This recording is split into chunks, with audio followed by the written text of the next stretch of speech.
Welcome to my series of videos on managerial economics, and in this particular video, I'm going to explain to you a government's role in the marketplace. So remember, if the government does not step into the market is going to fail.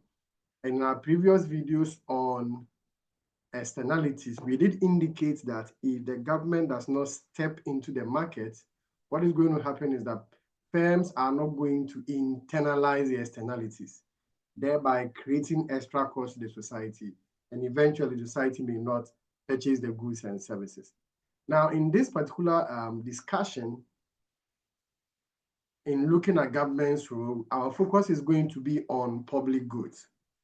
So public goods is essentially an issue that can create a market failure, but this market failure will be caused by a demand side. So what is a public good?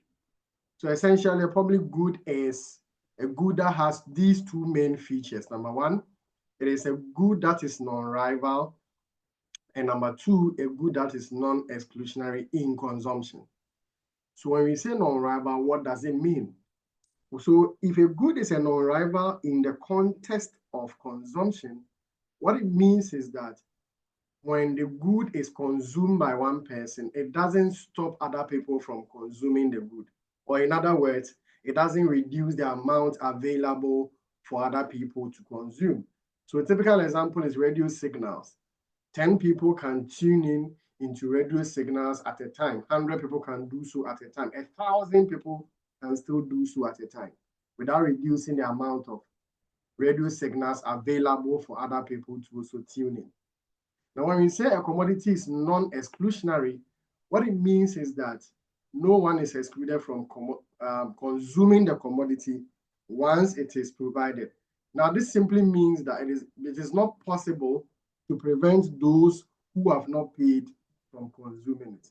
So essentially, a commodity like street light, if the government does not levy the citizens to use the funds to provide the street light, once it is provided, even if you don't pay, you can still use the street light once you stay around the area. So because of the nature of a public good, a private man will not invest into production of a public good. And this is simply because individuals or consumers do not have incentive to pay for a public good because it is non-rival and it is non-exclusionary. Now, let's look at this example.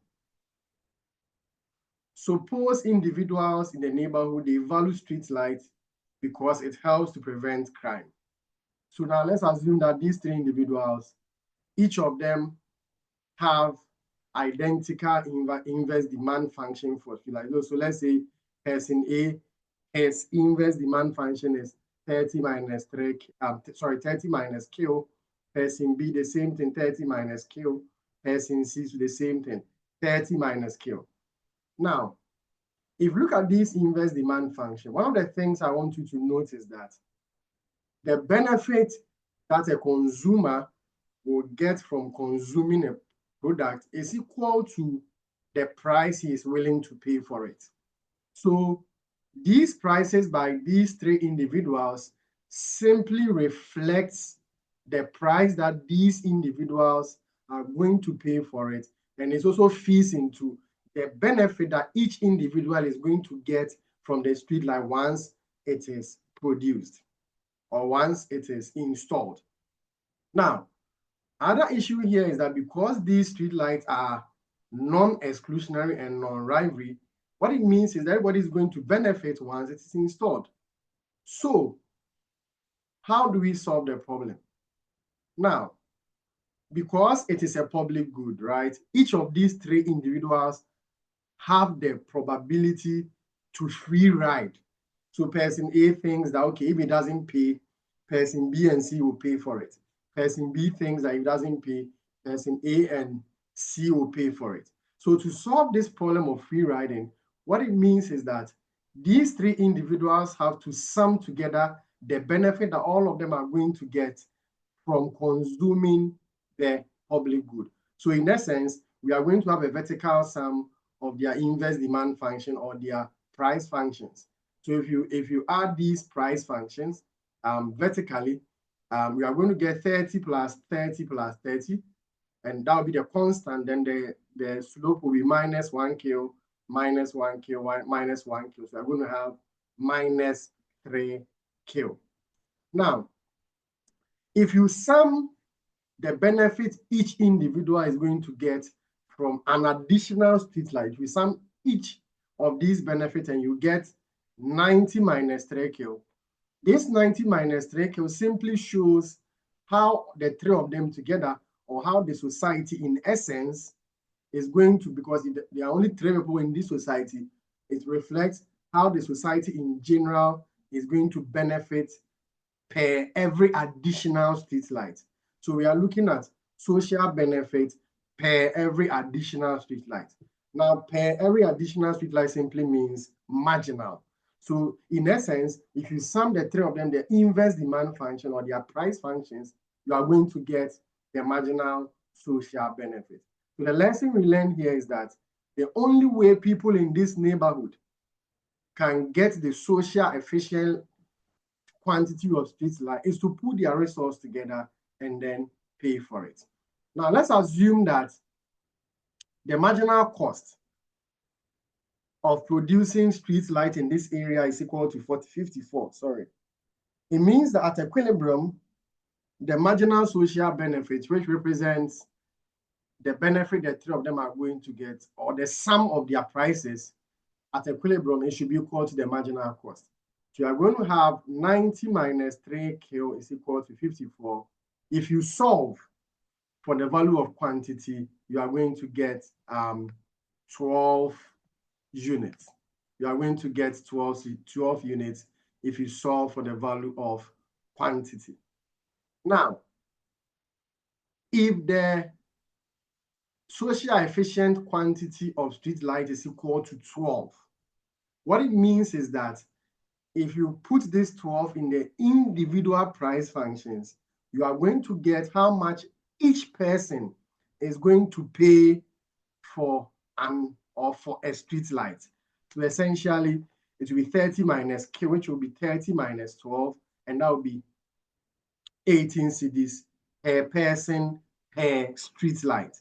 So each person is going to pay 18 cedis per street light.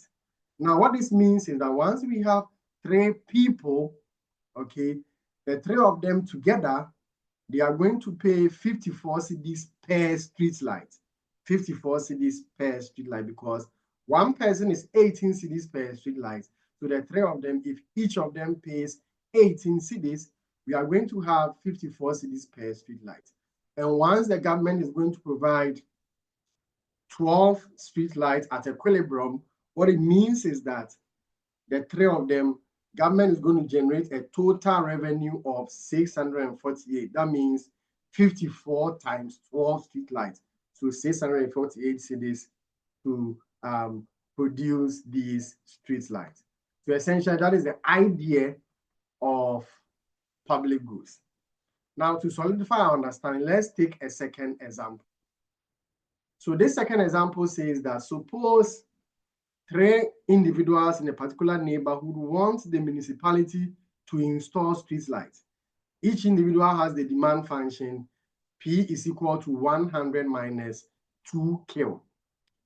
Now, before we even move on to the details of the question, I want you to note that once three people are in this neighborhood and each of them has the demand function P is equal to 100 minus 2 kilo, what it means is that if you do the vertical summation for these three people, it's going to be 300 minus 6 kilo, which represents the marginal social benefit. Now, let's look at the requirements of the question. The question says that suppose the marginal cost of producing street lights is 90. What is the socially efficient quantity of street lights that should be provided? So this is quite simple. We are just going to equate the marginal social benefit, which is 300 minus 6 kilo, to the marginal cost.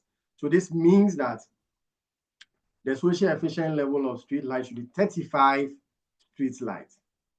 Now, the B says that based on your answer, above, how much would each individual have to pay per street light?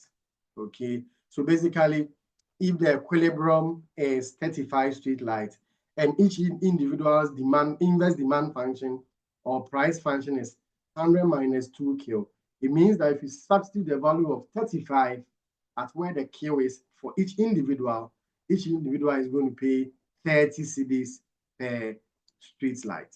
30 cedis per street light. Now, the question further asks that how much of the public good will actually provided by a private market? And the answer here is pretty simple. Because it is a public good, right, it will not be provided by a private market.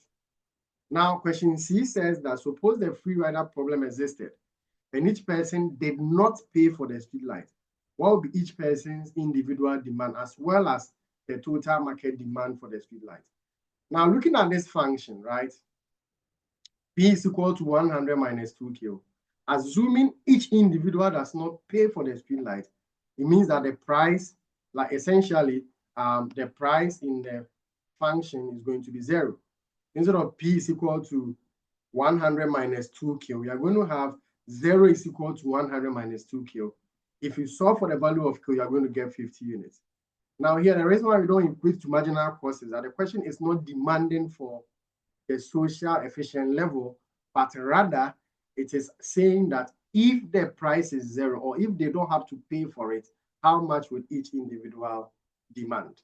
So essentially, if you don't have to pay for it, each individual is going to demand 50 units, and together, the 3 of them are going to demand 150 units, which is way above the social efficient level. And this shows consumer behavior or human behavior when they have to free ride. When consumers don't have to pay for a good or a service and they are free riding, their demand will be far higher than if they have to pay for it to maintain the social efficient level. And the last point of the question says that what amount of taxes does the government need to generate to solve the problem that could be caused by the public good? Now, let's look at this analysis here. Remember, we said each person would have to pay 30 cedis per street light. Each person will have to pay 30 cedis per street light. This means that in total, the 3 individuals put together, they are supposed to pay 90 cedis per street light. And finally, because 35 street lights will be provided at the social efficient level, the government will be able to generate 90 times 35, which is 3,150 Ghana cedis to produce the street light. So this will bring us to the end of the first part of the discussion on public goods. In the second part, we are going to explain, or we are going to solve more examples to give better understanding on the subject matter. Please like, share, subscribe, and let's have your feedback. Thank you very much, and see you in the next video.